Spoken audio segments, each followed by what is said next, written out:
Hi, everyone, and welcome to the first webinar of Haqdarshak's 5-year anniversary celebrations.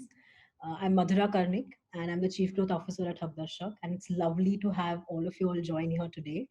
And we have an excellent panel, and I can't wait to see how this discussion goes forward. So, without any further ado, let me introduce our moderator for the day, Amit Garg. Amit is a livelihoods and migration expert, and he has designed many strategy programs in the sector. Amit was with GFEMS, which is the Global Fund to End Modern Slavery, along with Credit Suisse and the Godrej group of companies in the past. And with this, I hand over the proceedings to Amit, who will also take us through the panelists. Amit, the stage is all yours. Thanks, Madhura. And as you can see, I look nothing like this photograph. So apologies for giving myself away to the pandemic in some sense. But thank you so much, Madhura. Thank you, Haqdarshak, for actually putting this most illustrious and timely panel together. Before I begin, I just want to point out that we have a fantastic panel. I'll be introducing each of them separately later on, but just to give a brief of where we are, we've got Safina Hussain, who's obviously the founder and director of Educate Girls, an award-winning nonprofit. We've got Kachina Chawla, who's a senior strategic information advisor for the USAID. We've got Shayana, who's a senior economist at the World Bank. We've got Priya from Samhita, and we've got Aniket from Haqdarshak, obviously. Um, like brief thoughts that I had prepared for this, or I mean, it's all standard stuff, but I thought I'll still make the point of it.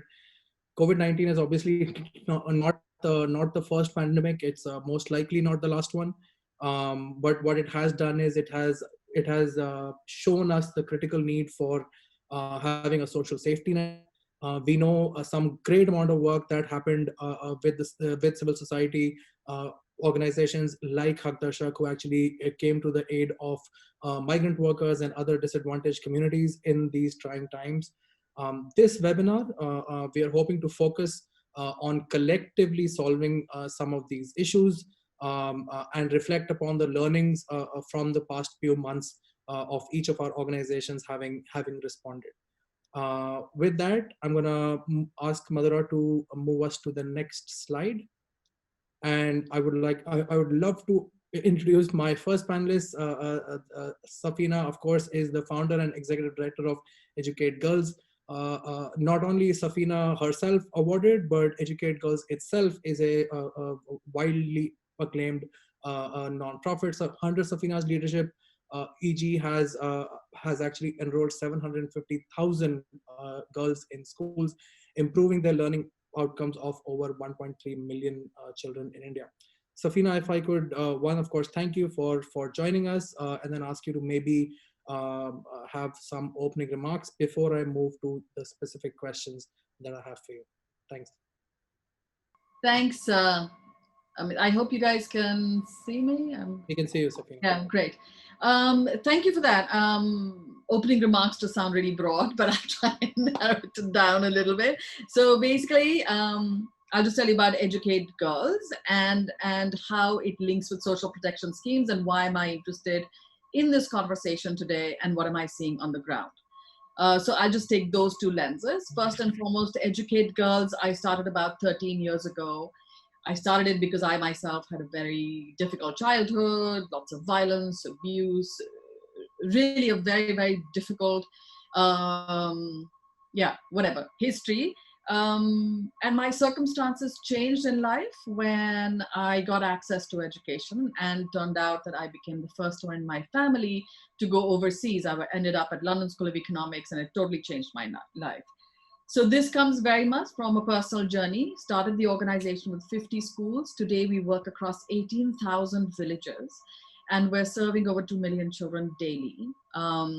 It's a full-time team of almost 2,000 people right now, and over 14,000 community workers on the ground as we speak. So we work across Rajasthan, Madhya Pradesh, and UP. And we work in some of the most difficult rural, remote, and tribal areas, because that's where the out-of-school girl is, right? So India has one of the highest numbers of out-of-school girls anywhere on the planet, But a lot of, and we go door to door, we knock on every single door in our districts to find every single child, and whether they're in school or out of school. And the reason I'm talking about this is that it means that we have very good data. I have data from over 5 million households just from last year. I mean, just up to last year. And essentially what we are seeing is that out of school girls are not evenly distributed across the country. They exist in very major hotspots, so much so that our analytics predict that about 40% of out of school girls in India are in 5% of the villages, right? It's that kind of a concentration. The reason I'm talking about this is that our out of school girl is actually a proxy for what you're calling the disadvantaged population. Because out of school girls emerge in these kind of high concentrations only where poverty meets social marginalization and layered with patriarchy. And that's why you have out of school girls. And therefore, I'm really interested in this conversation because wherever my out of school girls are, that is where there is the deepest lack of social protection schemes. And we're using data and technology to reach that girl fastest by predicting exactly which villages and then making sure that I'm expanding and scaling to those villages fastest as I can, with the aim of around saturating these 5% of the villages in the next 5 years. So that's our goal, but my goal only gets achieved if these families and these girls' homes have access to social protection schemes. So I'll pause at that. Thank you. I mean, it's a startling revelation. I mean, obviously one of the big challenges that we see on the ground is lack of data. So I'm very, very happy that you guys are actually keeping data at the center of your interventions, and such insights will, I think, be helpful, especially if you look at it from a collective action, collaboration kind of a standpoint. What I would ask you, Safina, very specifically is, why is the problem of scheme linkage critical to ending illiteracy? Yeah. Or to, like, I mean, why, like, how would you articulate that reason why schemes have been there forever? I mean, you know this, there are tons of schemes. Schemes, I've never even seen schemes getting pulled off. So schemes are constantly renamed, but they tend to stay. So my question is, why do you feel it is critical that scheme linkage be tied to ending illiteracy? So I think it's kind of like a chicken and egg situation, right? It's a loop, and it's our job to kind of break that loop. And education is one way to break that loop of intergenerational poverty, right? And essentially, I'll come back to, the topic of this conversation was really about, the disadvantaged, right? And the topic says disadvantaged, including large population of migrants and daily workers. I'm going to break that a little bit, saying who are your disadvantaged first and foremost, right? The way to think about it from a data perspective is, one, they are those who are poor, so below poverty line, let's say. Second, they are the ones who are socially marginalized, SC, ST, minorities. And where these two are meeting, you are actually having the explosion, where there's no social linkage scheme, or that it's really not getting to them. So this is the who, and of this who, once you say the poor, the socially marginalized, together when these factors meet, there's a third angle, in which is the gender lens, right? Just like, everybody's looking at the US and what's happening in terms of the politics, but in the US, they always speak about, here there's the whites, and then they say the African Americans are kind of at the bottom of, the entire hierarchy and the privilege. And then they say it's the African American woman. And the same way for us. It's the poor, the socially marginalized, and at the bottom of that pyramid is our women and girls. And I think so, anytime we're thinking about schemes and stuff, we have to have that gender lens. And the reason that gender lens is also important is that the solution lies in that gender lens. So if the majority of the people who do not have access to schemes, that's where you're going to see the highest number of out of school girls. But if you educated these girls, you would actually break the cycle of intergenerational illiteracy and poverty, because an educated mother will be 200% more likely to educate her children. So that's really the sort of the loop and the cycle. But if you don't educate them, then you continue with the cycle of illiteracy and poverty. So I think that's how these issues are really, really, really intertwined. And therefore, it is really important for us to define the disadvantage really strongly, clearly, and with a strong gender lens. The second is, I think we know where to find them because we are able to do it, and we're a small nonprofit. We're able to do precision targeting, and that is, I think, what is the need of the day. We see districts which may have 10,000 out of school girls, but 80% of those will be in 20% of the villages, right? It is an opportunity. It's an opportunity. It's a solution mindset. We say, let's get there fastest. And the out of school girl is a great proxy for it. And the third, I think, I really, when you think about the schemes, is think about who pays the price for poverty and for patriarchy and for social marginalization. The maximum price is paid by the women and girls, whether it's child marriage, whether it's trafficking, whether it's, I mean, we were doing in COVID relief, we were doing relief supplies, right? And we targeted those houses with out of school girls because we knew that even in normal times, whatever the food may be, but even in normal times, our women and girls eat last. So when food is less, imagine who's hungriest. Right? And so, you know, really, I think we have to think deeply about who they are and include the women and girls very, very targeted. I think reach them faster and have precision targeting around that. And again, just proxies like out of school girls are a really good measure to get there fastest. And I think third is really think about who's paying the price and solve for that. Thank you for that, Safina, and really insightful. And I'll come back to you possibly later. I just wanted to highlight to all the attendees that obviously I imagine there are lots of questions to our panelists. Please keep those questions towards the end. We will have 10 minutes for a Q&A with the panel. With that, and with thanking Safina, I'm going to move on to Kachina Chawla. Madhura, if you can move the slide to Kachina. Kachina Chawla is a senior strategic information advisor for the USAID in India, where she works on digital technology, inclusive development, and other emerging priorities such as COVID-19 and urban resilience. She's a public health professional who has spent the last 20 years working extensively across India in the areas of maternal and child health, family planning, and infectious diseases across 3 continents. Thank you, Kachina, for taking the time out and for joining us. Thank you for having me. So, am I audible? Yeah. Can you say that again? Kachina, can you hear me? Yes, I can hear you. Okay.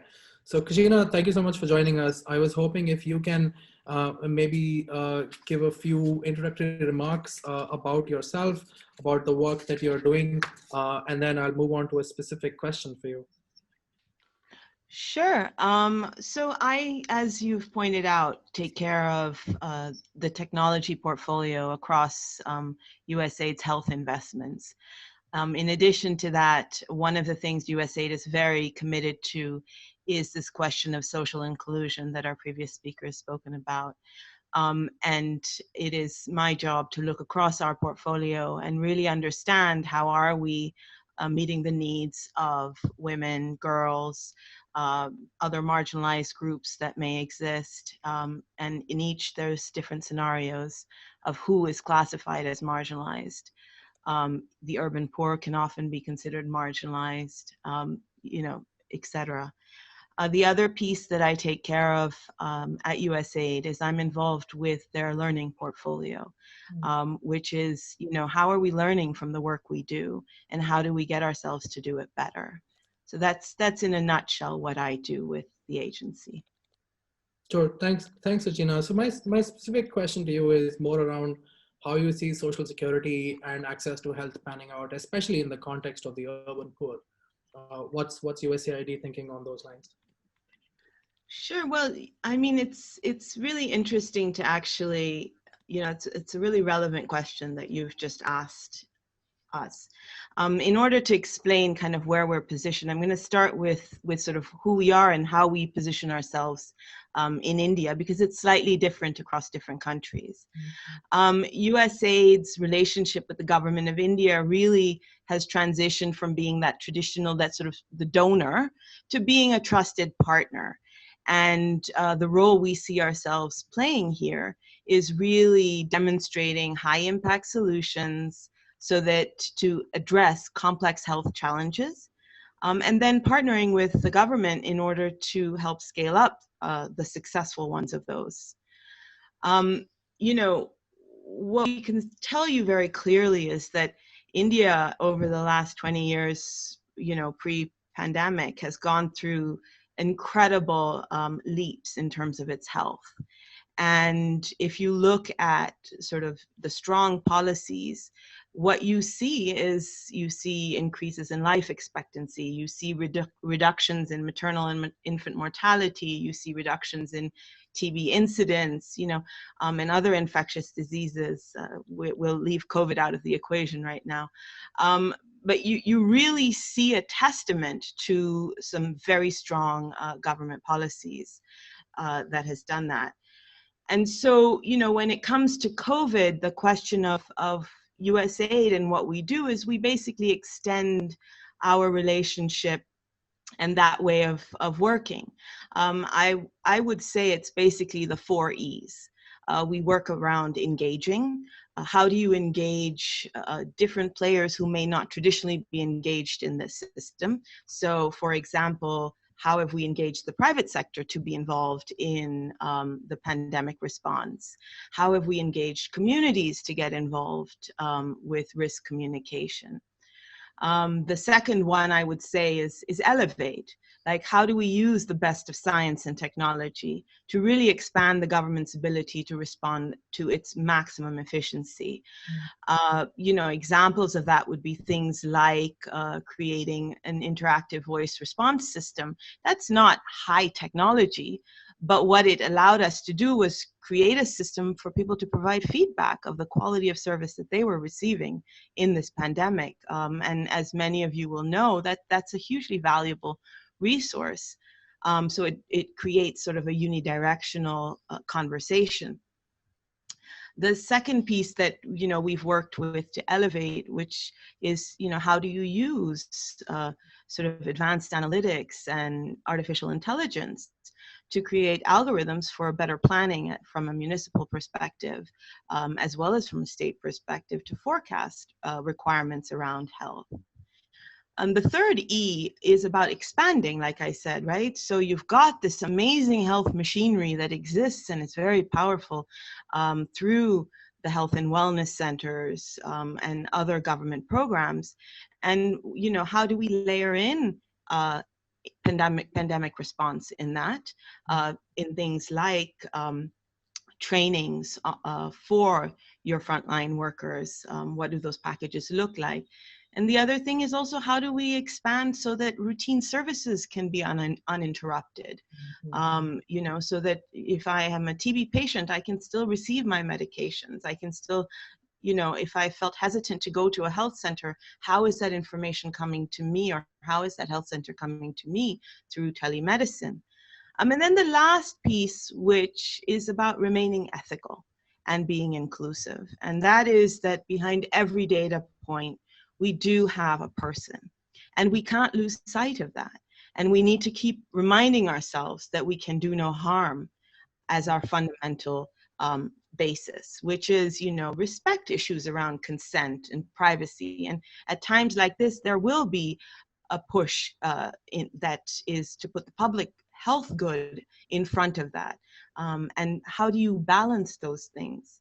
The other piece that we also all must be mindful of, look, we've all been affected by this pandemic, but as we've just heard, inequities have been exacerbated. And we have a job, and that is to make sure that nobody gets left behind as we recover from it, as we respond to it. Whether it is a woman with disability, whether it is a girl child, whether it is a family affected by HIV. You asked the question of particularly the urban poor and how we are involved in responding to the urban poor. And, you know, all of these are areas where we work both in urban areas and in rural areas. And we really do stress this question of using evidence and data to support how we engage in what we do. That is fantastic and very insightful, Kachina, and very detailed. Thank you so much for sharing that with us. I am almost certain that there are questions, but I'm gonna wait for that and move to our next panelist. So that's Shreyana Bhattacharya from the World Bank. Shreyana is a senior economist at the World Bank, at the World Bank's Social Protection and Jobs Practice based in New Delhi. In this role, she leads the bank's recent policy loan and technical support to the Ministry of Finance of the Government of India on social protection measures during COVID-19. Shreyana, thank you so much for joining us. If you can start a little bit about yourself, the work that you do, and then I'll move on to the specific question that I have for you. Thanks. Thanks so much, Amit. And firstly, let me just thank you, Madhura, and everyone at Haqdarshak. Congratulate everyone for 5 years of just remarkable work that I know Haqdarshak has been doing. And it was such a thrill also to just listen to Safina and Kachina before, because I agree with essentially everything that they just said. And I want to push them on a few issues, but we'll come to that. Amit, so as you know, the World Bank partners with state governments in India and the national government, typically through loans or through technical assistance activities. So I've been leading a lot of that work in around 6 states to strengthen the social protection system, because remember, the system isn't just national. There are a large number of state programs, state innovations as well. And we find that different states are at very different stages of evolution when it comes to the social protection mix, and I'll come to that as well. So a lot of my work has been dealing with the Ministry of Finance and different departments of finance and specific departments that manage these social welfare schemes, and looking also at the role of technology in essentially strengthening the delivery chain. The one thing I will say before I let you ask me the question is, for 15 years, much prior to the World Bank, I started my career with Seva and movements, essentially civil society movements, and then moved to government. I was working with Delhi government, in fact, on Mission Convergence, which was a system to allow for improved access to social protection benefits, and then moved to the bank after my graduate studies. And one thing I have noticed is this change in the way we are talking about social protection now. So 10 years ago, or even actually 2 years ago, when I would present or talk to people in government or even in think tanks or sort of the policy space in India, people would tend to think of social protection as, oh, these are handouts. These are just sort of doles that you're giving people.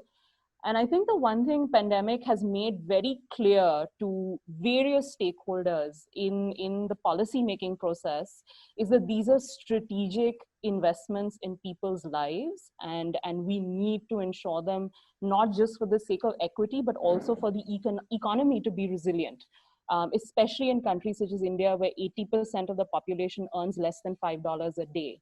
So I'll stop there and over to you, Amit. It's very refreshing to see, Shreyana, you moved over to the dark side, but with a mission in mind. So I'm going to push you on that a little bit at some point in time. Right now, though, I'm interested in a far more tactical question, given the work that you are doing at the bank, which is that how do you actually get government systems and ministry processes to start adopting technology? And I know I'm coming at it with a bit of a judgment already, but and how do you have simple things like having their APIs open up to folks like Haqdarshak who are in the business of using technology to provide access to services? Thanks, Amit. So, one thing I want to start with saying is there's a lot of enthusiasm around technology, and there's an API for almost every problem that you talk to the government or even civil society folks nowadays about. So I'll challenge you on what is the dark side nowadays. But what I will say is that technology is a tool. It's not a talisman. And this is really important, I think, for us to think about. So look at what happened with the pandemic. India, in fact, has a digital benefit transfer system, which is in fact lauded around the world in terms of the DBT, the use of Jan Dhan. I doubt there are very many countries that have been able to trigger 320 million bank transfers, which is actually what the government of India was able to do after they announced the first round of the COVID relief social security assistance scheme. The challenge, though, and we have a survey on the ground with CMIE, which is perhaps the most robust and representative in the country right now. What we find is if you are in the database of pre-existing programs, most people and households have received benefits. But if you haven't been identified, and I think this goes to the point that Safina was making about dynamic and precise quick targeting, people who have not been targeted or included in those databases, unfortunately, have been excluded. And the way to tackle that, of course, will require technology, but more than that, you need an institutional imagination of how you're going to use technology. So for example, if you want to use data to make sure that people can be quickly identified and quickly included in databases, you have to think about how different programs and departments will work together. How will data be exchanged? What are the privacy and consent rules through which data is used? And these are absolutely critical as we start to think about creating, delivery platforms, doing what Brazil or Mexico have done with their Bolsa Familia and integrated platforms for targeting, which we currently don't have. We have a data privacy bill that's still being debated in Parliament. We also, unlike a Brazil, don't have a national, very clear social protection policy or framework, which says this is how different programs will come together. This is a core basket of benefits that people will receive. So I think while India has the technological muscle to be able to create all kinds of very innovative platforms, the institutional work, right, which will underpin the use of technology, I think that's where now the focus needs to be. And I feel that some of the measures the government has taken, not just the central government, certainly even state governments, making the PDS portable, thinking about how we use self-help groups to scale up immediate benefit relief. Those are going to slowly start to become, I think, the foundations of a much more modern social protection system. And one other issue with that is, the APIs can be opened up, but it's precisely what, we were saying, what is the coordination platform through which government will interact with civil society groups? States and center will interact on budgets. We don't have, unlike health or education, social protection doesn't have a nodal ministry. So it's right now 390 discrete schemes which transfer benefits, but there's no authority. I mean, there's the direct benefit transfer mission that coordinates digital payments, but there's nothing which coordinates all these programs. So even if we were to think about how do we work with civil society groups to deliver better at the last mile, who is the nodal agency, right, that will actually define the terms of that collaboration? That hasn't yet been done. I'm hopeful. I think this is actually an area that clearly now social protection has emerged, and how we coordinate around social protection has emerged is very important. So one feels that institutional platform first needs to come up, and it's been done. I mean, there are states like Madhya Pradesh, there are states like Odisha, Kerala, which are trying to now create these mechanisms, but it will require a national framework as well, where center, state, as well as civil society groups can actually come together and have a very clear policy outline on how they can actually collaborate to make sure everybody receives a certain core basket of benefits. Thanks, Amit. And just to follow up on that, Shayana, is that within the remit of your current work, getting states to think through how this will actually happen, even things like portability of schemes? Yeah.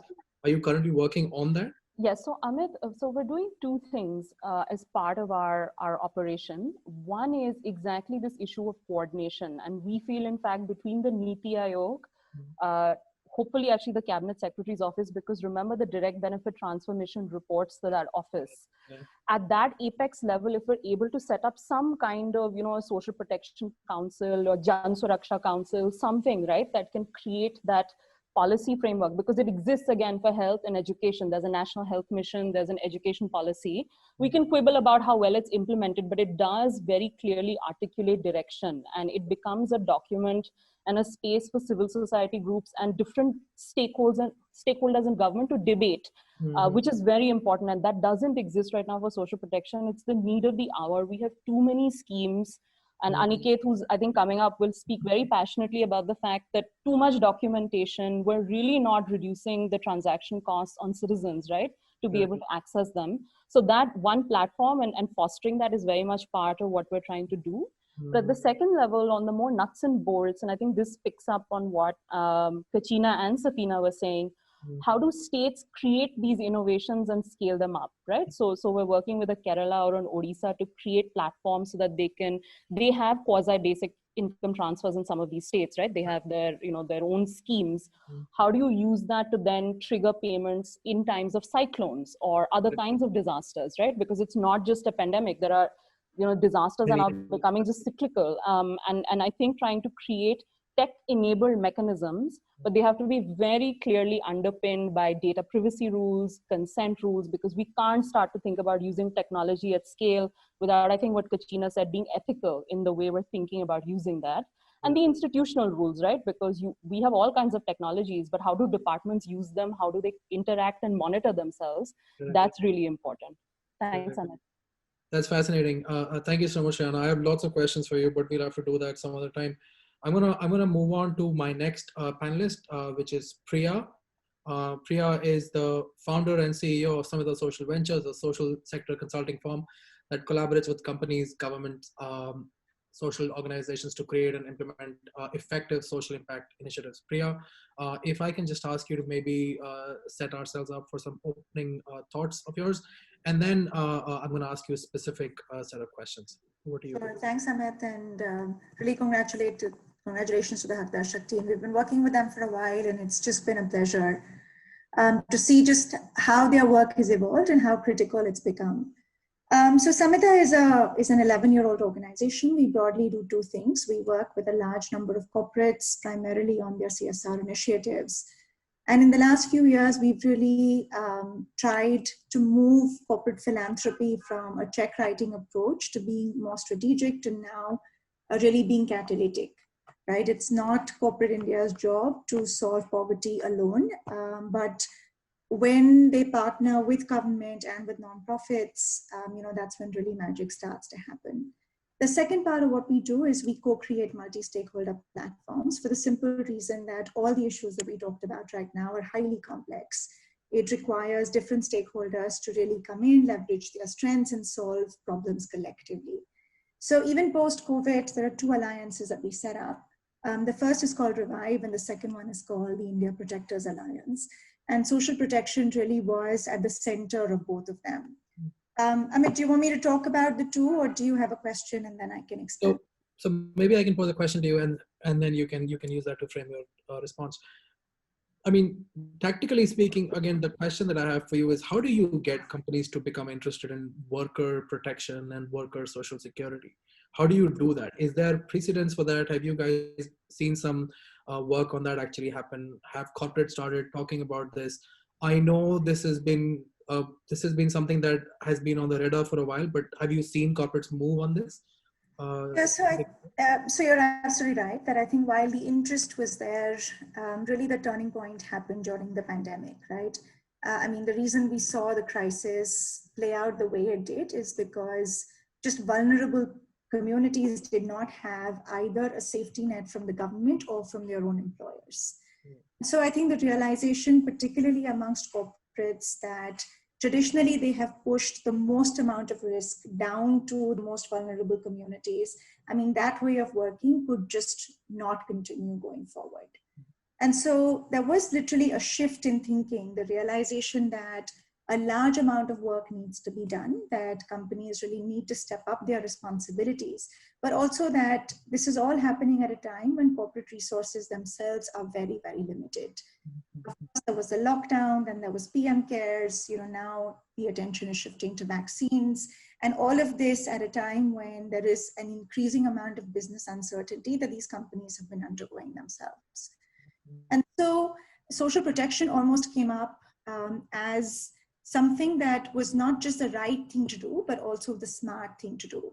So literally overnight, we had a whole bunch of companies kind of waking up to the realization that given that the government has allocated very significant budgets to supporting vulnerable communities, and whether they're sanitation workers or construction workers or women, that small amounts of money that can be spent on unlocking these schemes and ensuring access could actually bring in a significant amount of benefit to those individuals, not just here and now, but even going forward, right? Kind of the argument that Shana made to say that, yes, the government moved at an astounding speed, but they only helped those that were in their system. But what about all of those that were left out? And then suddenly we saw this interest amongst companies to say, hey, wait a minute, let's make sure that our workforce or extended contract workers or communities that were left out of any kind of government schemes now are able to, kind of get integrated with what the state has to offer. So I think we've seen a tremendous amount of interest. I think what's been very heartening is not just the fact that individual companies stepped up, but for example, we're currently in conversations with lots of companies who are saying, let us become, in some sense, the industry champion, and let's get our peers to step up contributions too. Mhm. Example, we're in discussion with a large private equity fund that today is one of the largest investors in affordable housing. And they're saying that a small amount of money per construction worker that is paid for by them, when combined with a matched funding from every real estate developer that they currently work with, can ensure that every construction worker on every construction site has access to government benefits. And that this is not something that should be paid out of CSR, but it needs to become mandatory even going forward. Mhm. The fact that you're seeing people not just step up contributions here and now, but realizing that it's in everyone's interest to do this more systematically, it's becoming very much evident. So, and just to follow up on that, I mean, companies tend to be wary of each other. So I mean, is there more interest now in collaboration than before? And have you guys been able to capitalize on that kind of work? Yeah, so let me just take two examples. Back in April, when everyone was talking about lives and livelihoods, we set up two corporate-led alliances. The first is called Revive, and the second one is called the India Protectors Alliance. So Revive was incubated by MSDF, USAID, Omidyar Network, and now UNDP and DFID, with the express sort of condition to say, let's make sure that 100,000 workers and micro entrepreneurs who weren't necessarily the poorest of the poor, who weren't being benefited using CSR money, but who are at the risk of sliding back into poverty. Let's make sure that we're stepping up our contribution to them. And so Revive was really created as a blended finance facility. And I don't think we had thought about social protection when it was initially being crafted. But very quickly, what we did is we took these industry approaches almost. So looking at infrastructure, looking at small retailers, looking at pharmacies, looking at sanitation workers, looking at weavers and farmers. And then we started designing solutions that were not just specific to communities, but specific to the sectors and regions that they were present in. Mm-hmm. And then we saw an amazing amount of collaboration. So in addition to the 5 funders who are funding Revive overall, multiple companies are actually supporting various cohorts. So micro contractors, construction workers, farmers, beauty entrepreneurs. And like I said, that companies weren't just supporting their own, but they were being very, very strategic in bringing their peer ecosystem into the same group and saying, this is a community that we and you should be vested in here and now and going forward. So we've seen an increasing amount of collaboration there. Even in the other one, which is the India Protectors Alliance, which is being funded by the Gates Foundation, Unilever, RBL Bank, and 23 other companies. This is for the first time that we saw people step up, not just to support healthcare workers, but also sanitation workers. And we called it the Protectors Alliance because we said sanitation workers who are really very, very vulnerable are our protectors too. So an increasing amount of collaboration in a very short period of time, really built on trust-based relationships for communities that were vulnerable, are vulnerable, will remain vulnerable, but now really companies kind of looking at them both from a strategic business perspective, but also from a human rights perspective and saying this is the time to do it and do it collectively going forward. Thanks, Priya. Very insightful. And again, I have lots of questions to follow up, but Madhura hasn't left us much time, so I'm gonna move on to Aniket, who we all want to thank for actually getting us all together. Congratulate for actually finishing 5 years, but also introduce very briefly. Aniket is a friend of mine. He's the CEO and co-founder of Haqdarshak, social enterprise which leverages technology to enable last mile delivery of welfare schemes via a cadre of field support agents. Aniket, over to you. I know you have a report you want to talk about, but briefly, if you can start with your own thoughts on this. Thanks. Yeah, so thanks, Amit.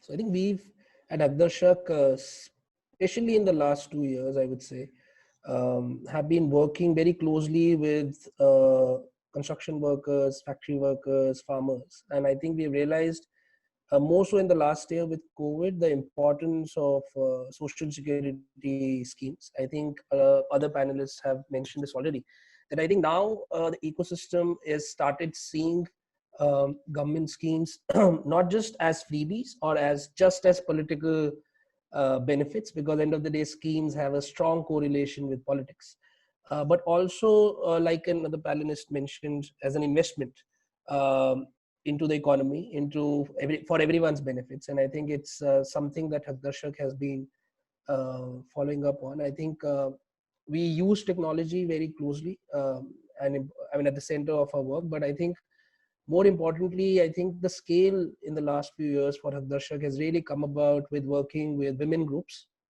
because I think we deliver the services through the women entrepreneurs. And I the more and more we are realizing that it's the women entrepreneurs, it's the self-help groups which hold the key to ensure that no one is left out.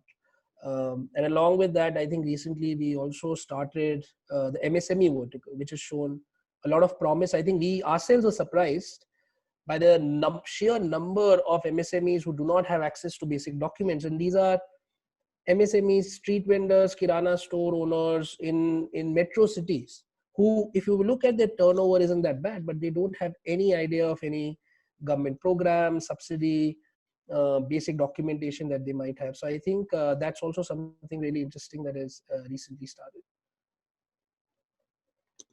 Thanks, Aniket. And I know I want to talk to you about how do you use technology as a driver for scale, but I'm also aware of the ticking clock. So maybe if I can ask you to also share the report that you guys have just launched, and then weave into that conversation the conversation on using tech for scaling. Thanks. Yeah. No, so I think this report is kind of a culmination of the last 5 years of our work. And I think I would say, like I said, like the last 2.5, 3 years, where we've really proved the model and scaled up.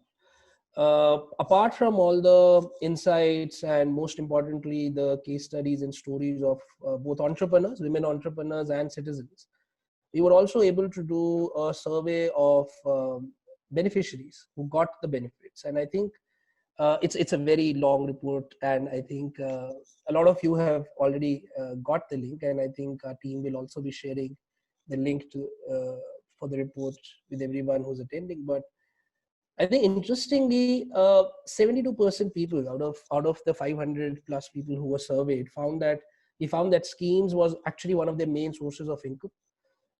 Another interesting aspect was how important, I think this is also to do with COVID, that how important insurance and what kind of value did citizens put to insurance schemes. And I think as in India, I think that's a massive opportunity for the social sector, for the government, for young enterprises to really work on. And again, I think with COVID, we've seen the value and importance of this. And I think also a lot of our report also talks about the value that the model brings, like I said, to the women entrepreneurs, because most of our women entrepreneurs across the country have confidently I'm not sure if it's just my 4,000 rupees, which was Madhura, if you can check on that. Aniket, I'm losing you. I'm not sure if that applies to everybody else. Yes, he's a bit unclear. I'll just check on it. Can you hear me? Can you hear me? No, you're going in and out, Aniket. Maybe Madhura, till such time as Aniket is able to bring his connection back up, if you can take us through the insights from the reports itself. I know I'm reading some wonderful figures on the screen right now. Sure. Yeah. Thanks, Amit. I think, like Aniket was mentioning, what we tried to do was we spoke to more than 500 beneficiaries of various schemes, and sort of tried to bucket these beneficiaries into various impact segments. Right. So, if what we are looking at here are 100 sort of beneficiaries who we interviewed for social security schemes, and I think one of the points that Aniket mentioned was that. I think 100% of the people that we spoke to who were linked to an insurance scheme actually now understand what insurance is and what is that sense of security that, say, you and I today talk about. So I think for us, this is a massive evidence of the work that we're doing. And most of the times people sort of question that just linking to insurance, does that really make sense in the larger scheme of things? And to sort of hear that from the beneficiaries backed by data is something that so that we are very proud to sort of show. And also around 98% said that multiple schemes that they were being linked to during COVID. So we have your Pradhan Mantri Garib Kalyan Yojana, we have the pension schemes. Many of the beneficiaries from that cohort literally had no other source of income during the pandemic, and these schemes, along with the free rations and the DBTs, did help them, even though in the short term. So we think that while we all sort of talk about social security linkages and the last mile sort of support, I think we have enough evidence that this does make a difference. The question I think all of us are now trying to solve is how do we scale it and how do we take that to the next level. Yeah, and this is, I mean, while I realize it's a small sample, this is a startling kind of revelation in itself. So the first one, for example, just 72% of participants are saying that the benefits they received are the only sources of income or food. That's a startling kind of revelation for me. Anyway, so I'm not sure if Aniket is going to be able to join back, but I did want to open up the floor, Madhura, in case you've had folks who've written in with questions, and if they're open to, if they're addressed to a specific panelist, maybe that panelist can answer, and if they're addressed to the panel in general, we can figure that out. So Amit, we had two questions that were already answered by Safina and Shayana. Okay. And for now, I think we can just wait for a couple of minutes till people sort of send us more. So if there's any follow-up, so with the panelists, we can maybe continue that. Sure. And in the meantime, I mean, one of the questions that I had, in case, obviously, folks, please do write in your questions. We have about 10 more minutes left, or maybe lesser, to actually address those, but feel free to do that.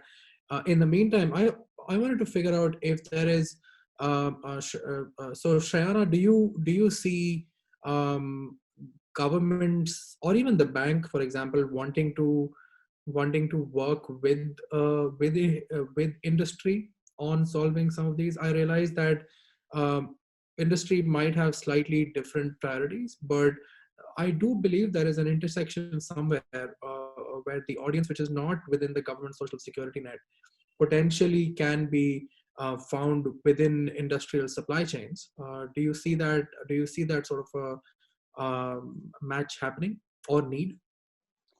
Thanks, Amit. No, in fact, and I in fact made lots of notes when Priya was speaking, because I think the experience is really interesting of how the private sector has really come in to say, we recognize this as a need. So the bank tends to support government programs because it's the government that we work with. And then we also support innovations, right, through our technical assistance packages. So this is something that we're definitely tracking, particularly in urban areas and sort of the, because one thing I think we should realize, and this is why I think the role of the private sector is going to become increasingly important. COVID has not only exacerbated poverties and vulnerabilities that people who were pre-existingly facing these have faced, but it's also created a new generation of what we call the new poor. So there's a new category of households and workers who are at deep risk. And I think these are typically, exactly as I think Aniket was also saying, street vendors, people in small enterprises. And the new social security code that has just been passed, and I think that's a different 1-hour discussion itself, so I don't want to go into too many details, but it does allow the space for this, because it's creating, again, for gig economy workers, which is completely new, for interstate migrant workers as well, who are migrating without contractors. These are new categories that the labor codes did not at all address. And I think that is perhaps the entry point at the state level to innovate about how industry can partner with government and CSOs such as Haqdarshak to think about how you actually can scale up benefits. I just want to make one quick point and then I'm done. Amit, someone asked me about basic income and I wrote a little response on the chat box.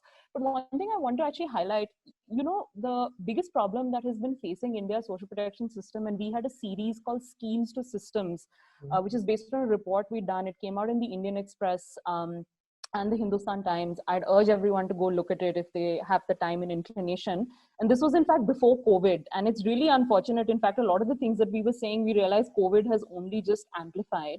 Correct. And one of the main things that we said there was India has what we call a one size fits all social protection system. So if you take an income transfer scheme, 600 rupees in Bihar means completely different things from 600 rupees in Delhi, right?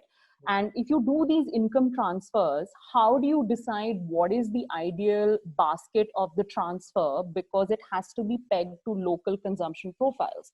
And right now, the system does not do that at all. It does the exact same amount everywhere. And as a consequence, for example, after the pandemic, workers in Delhi and Bombay have been much more disproportionately affected than perhaps certain other regions.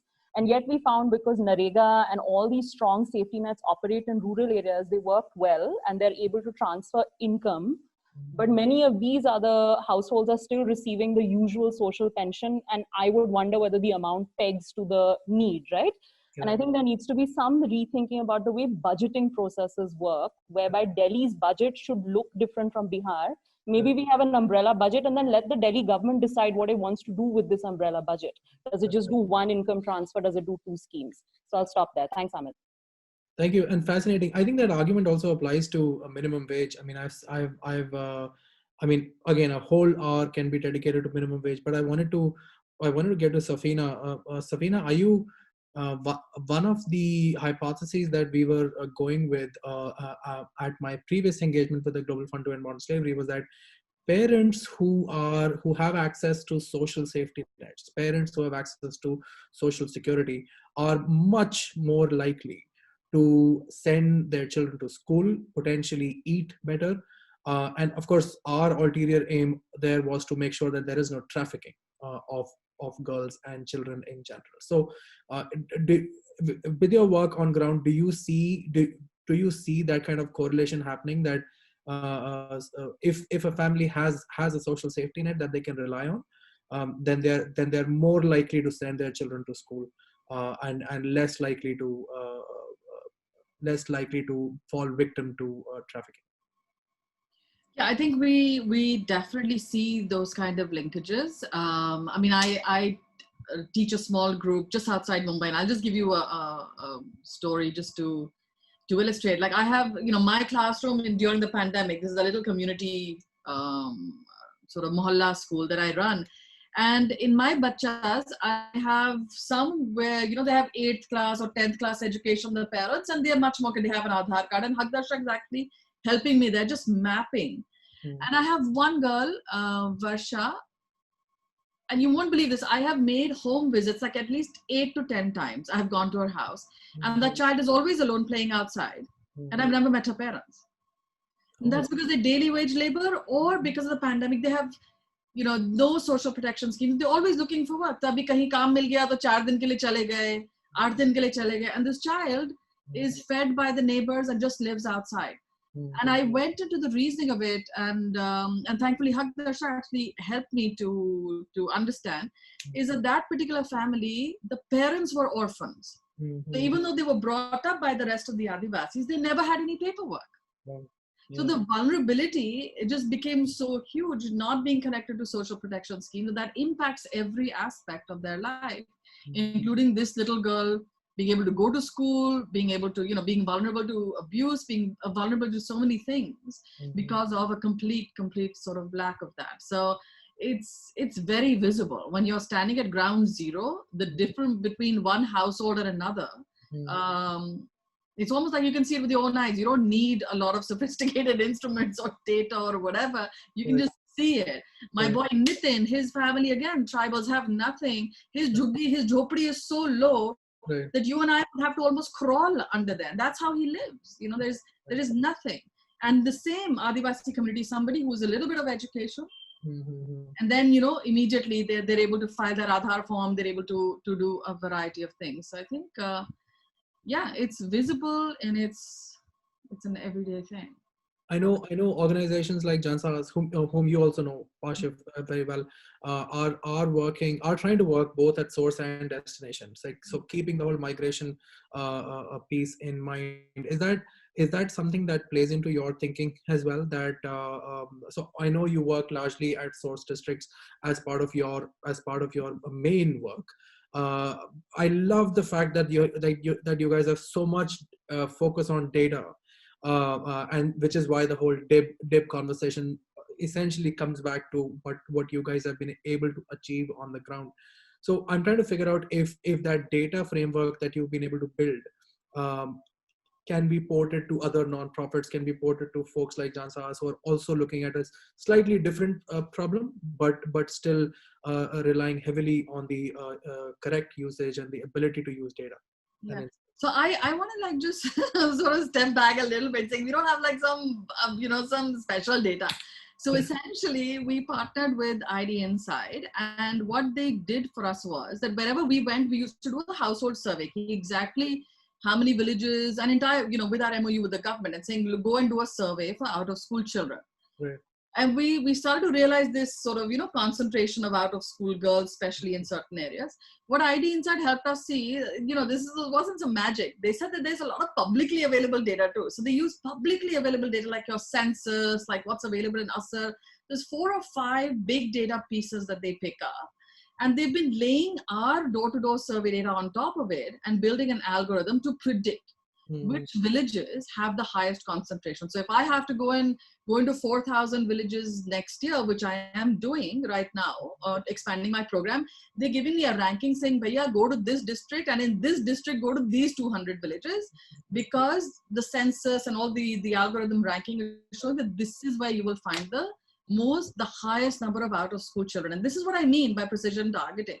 It's not some special magical data. They're just using the currently the available census data and other data sets, DICE data, census data, USSR, and actually layering them with a much more actionable sort of purpose, saying, because my brief to them was, find me, tell me where that girl child is, how fast can I get to her, and what's the maximum sort of cluster you can build me where I can get to the most vulnerable girls. So that's essentially they're doing, and again, they're just using public sources of data. Fascinating. And I'm always I had a small stint with UNICEF, and I remember just being overwhelmed with data. There is so much data that we capture as a country, and not much of it sees light of day outside of the policy circle. So I like the fact that that data is mainstream with you guys. So I know we've gone massively off script, and then some of this was just indulging my own thoughts. I wanted to ask Aniket if his connection is fine now, if he does want to talk about the report, and then potentially some closing remarks. Thanks, Aniket. Oh, sorry about the connection, and I switch off the video in case that happens again. No problem. No, but I think Madhura has already shared the main findings, and I think right now we are also looking at in the going forward as well to capture some of these insights and doing more surveys with partners.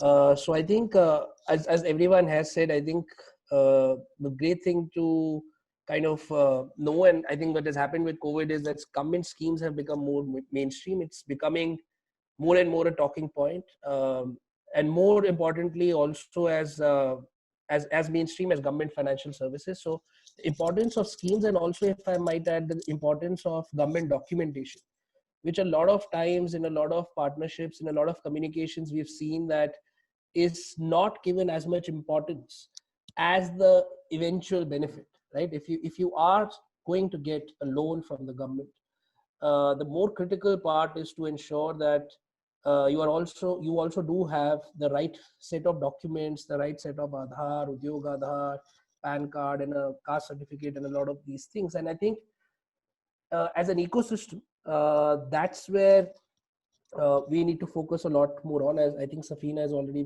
mentioned, so has Shrayana, Priya, and Kachina, that I think a lot of it comes down to how do you ensure everyone in the ecosystem is linked.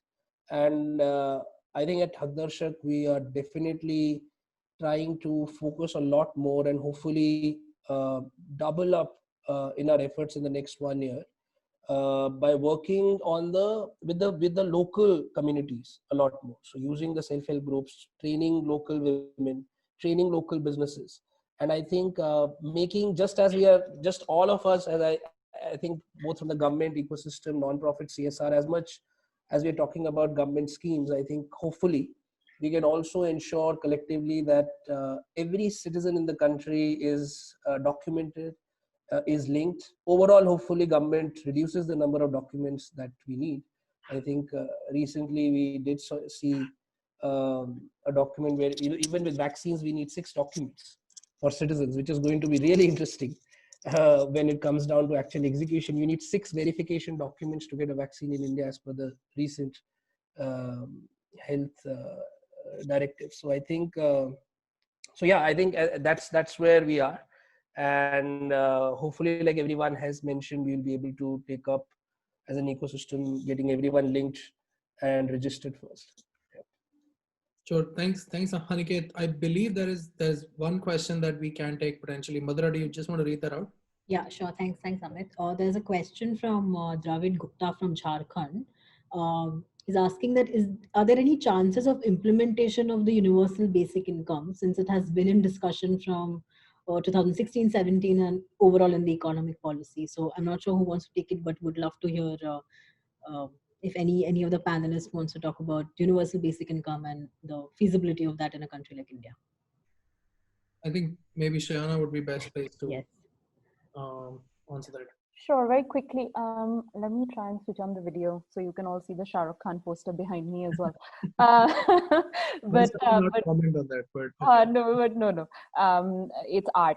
Thank you, Dravid. In fact, this links to the previous question. I think there was a previous question as well on UBI. I want to make 3 points. One is states are already implementing, many states actually, I think it's now 7 states are experimenting with not what is a full universal basic income, but quasi universal basic income, which means they put some conditions. So for example, Odisha has Kalia, which is for farmers, right? India also, by the way, in the national program PM Kisan, which has been used as part of the COVID relief social security package, is also a quasi UBI because it's an income transfer, but to a certain set of farmers with very tricky land owning restrictions. So number one, I think, Dravid, it's already happening at the state level and slowly at the national level. Second, I think going back to the point that I was making to Amit earlier, which is if you don't figure out how you're going to budget for social protection, you're not going to be able to do UBI very well because we already have 390 schemes.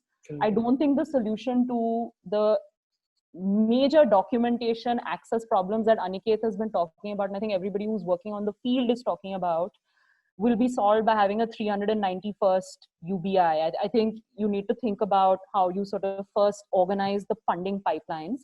And the third thing I want to say, Dravid, is that the data that's coming out, and it's not just the World Banks with CMIE, but also other agencies, be it an ID Insight, I think Omidyar and Dalberg have put out a survey as well. What we're seeing is food delivery works very well in a time of crisis. So what we find is 85% of the poorest households that we've surveyed have at least received their due entitlement of grains, rice, a basic package. Cash, on the other hand, reaching into the bank account, while it reaches the bank account on time, what happens is people don't know it's come into the bank account. It may sometimes go into a dormant account. So there are many challenges in getting cash delivery right. So before we do a UBI, while the digital payments ecosystem in India is very good, the targeting and identification problem will continue to exist because you have to link the two. And that goes back to a very tricky question of data privacy and data protection, because you can't use citizens' data from Aadhaar and others and link it without a very clear legal regimen to be able to do so, which currently doesn't exist. So what we're seeing is there are experiments. My sense is it will continue to happen at the state level because they have more control over their own budgets. But at the national level, we do have PM Kisan. And there may be more scaled up versions of that, but that will require some very clear sense of how the data will be used and merged, and also how budgets for programs will be managed. Thanks. And so just to sort of close the loop on that one, even the amount of basic income, I'm assuming, will not be a one size fits all, Shayana, right? So the current proposals, I mean, if you look at sort of, from JPAL, we've had there's the IGD, there's lots of economists. I mean, economists really like talking about the basic income, but this is something, in fact, all of social protection becomes about basic income. And it is one standard, and they're coming up with a measure based on what the consumption basket is, what the poverty line is. I would contend, and I think this is something we were talking about earlier, that it means completely different things in a Delhi versus a Bihar. And right now, the imagination is not thinking of decentralized amounts yet. I would actually agree that if it were to be implemented, it should be pegged to the local minimum wage, Amit, like you were saying. Right. But I haven't, I mean, to my knowledge, I haven't seen that kind of conversation yet. What we are seeing is lots of states now are interested in thinking about, can we mix livelihood grants in urban areas with some kind of cash transfer scheme? And I suspect with this budget, as well as what many states are doing, you may start to see examples of that. Thanks. So that's the urban Narega conversation, I believe. Yes. Anyways, on that note, thank you so much. I know we've run massively over time and we've gone in all directions. I want to ask Madhura if it's okay to close, one, and second, thank my gracious, illustrious panel for actually agreeing to do this at a relative short notice. I want to thank Haqdarshak, Aniket, Madhura for actually one, congratulate them for completing 5 years, and then thank them for putting this together. I do believe this is a timely conversation. I do believe this is a most relevant conversation, and I hope we can continue to talk more about this in the foreseeable future. Thanks everybody for taking the time out, and we look forward to hearing more from you soon.